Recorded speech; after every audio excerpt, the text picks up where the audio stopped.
I got to tell you something, Beto. You can plus minus him all day, but I believe that some of these guys are a reminder of what Democrats didn't get. I mean, I'm not saying that Harris wouldn't have been the person to come out of the field, but if they had held Biden to his word that he was a one-term guy, they got some good people that can make the case. You may like what they say, you may not, but, Shapiro and Whitmer and this guy, I mean, it would have been nice if there was a process. But here we are.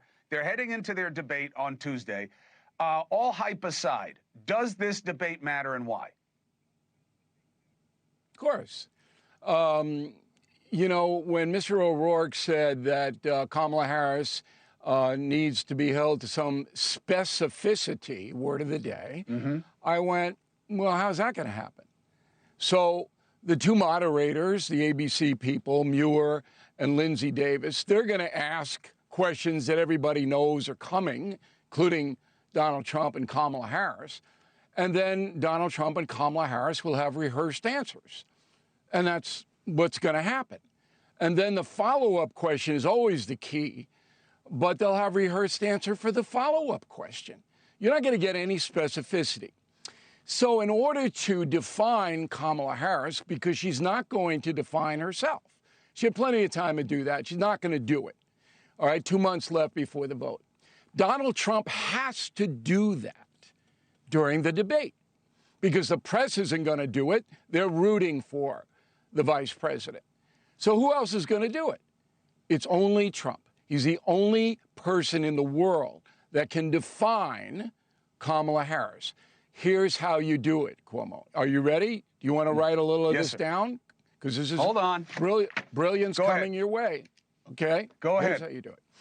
So whatever question is asked to Donald Trump, he is polite, by the way, and says, I will answer that question in a moment, but I am so confused tonight standing on this debate stage. And there are a few things that I would like to know, David or Lindsay, that I hope you ask. Let's start with when I left office, inflation was 1.4%. 1 year later, under Biden-Harris, it was 9%. How did that happen? And he can only do that one or two times. You're not allowed to ask questions. He's making a statement. He's not asking a question. He's wondering about it. You see what I'm talking about? Oh, he's musing. He's musing. His body. Excellent. He's musing.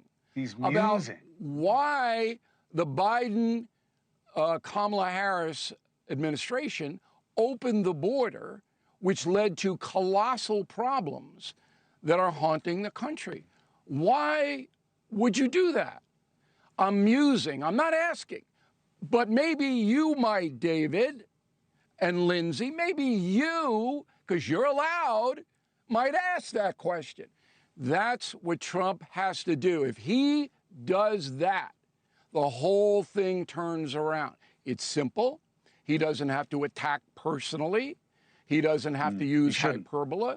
Very simple, 15-second questions. There you are. And do you really believe that if he doesn't do that and it goes south and she's on her game and he isn't, you really believe that it can be a determining factor if he has a bad night? Absolutely.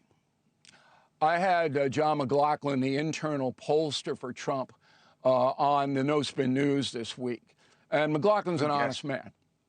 I can't get the Democrat internal polling, but McLaughlin will come on. I say, hey, tell me really what's going on there.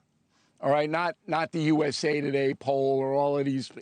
What's really happening? What are you telling the guy who's paying you, Donald Trump? And McLaughlin said very simply, I'm telling him he's ahead by maybe 1 point. Now, when you're ahead by 1 point, okay, anything could happen. And my upcoming book, which will be out the same night as the debate, Confronting the Presidents, basically says that if you go into the last 2 months, anybody, George Washington didn't have to worry about it, but every president after George Washington did. If you go in, all right, neck and neck, then no one can predict it. So Trump has to pull away And the only vehicle that can do that is the debate, because nobody's listening to these political ads. You're talking to the choir here. Hey, thanks for watching. Go to joinnn.com to find NewsNation on your screen. And don't forget, click the red subscribe button below to get more of NewsNation's fact-driven, unbiased coverage.